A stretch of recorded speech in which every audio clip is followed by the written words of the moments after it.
Nowadays, everyone calls me Peter, the nickname I got from Jesus, but my father named me Simon. When I was a kid, everyone always talked about how much I was like my dad. I was like his shadow, doing whatever he was doing, always trying to imitate him.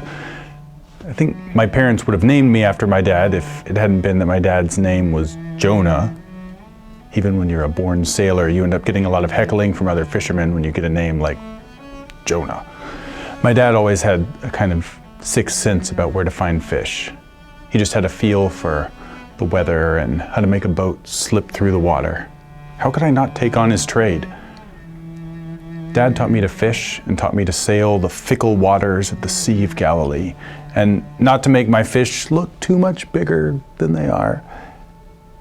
I'm a pretty good sailor as well. My boat has oars, and obviously we do row when we have to, but we'd always rather sail. It's better to save our strength for the nets.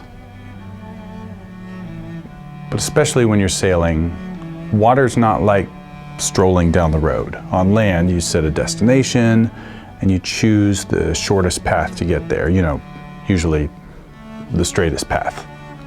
But sailing, it's not so straightforward. Sailing's rarely ever direct. Once in a while, the wind blows just right and we can stall a straight line across the lake. But more often we tack into the wind.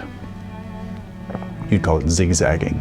We aim for our destination, but there's a lot of swinging back and forth on the trip as we make our way there. If you were watching us from the hills and didn't know any better, you might think we were lost or confused or something.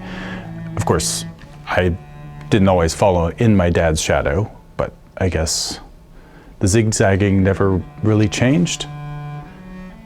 When I started trying to follow Jesus, I remember thinking that if I just stayed the course, I could finally know what it was like to follow the straight and direct path.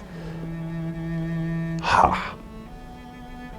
In retrospect, the back and forth of sailing was never as wild as the zigzagging I've experienced trying to follow Jesus. Sometimes I feel like I'm right there directly behind him and I know exactly where I'm going to go next.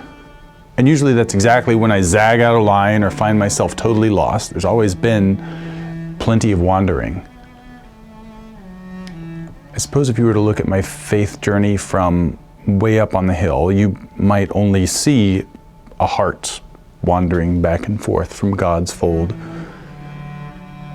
But up close, I suppose even up close there's a lot of zigzagging, but maybe up close you can see a little better some of the things I'm trying to see and understand myself, because I will say somehow through all of my zigs and zags, through all of the ways I wandered further from or closer to Jesus, he always managed to never let me go.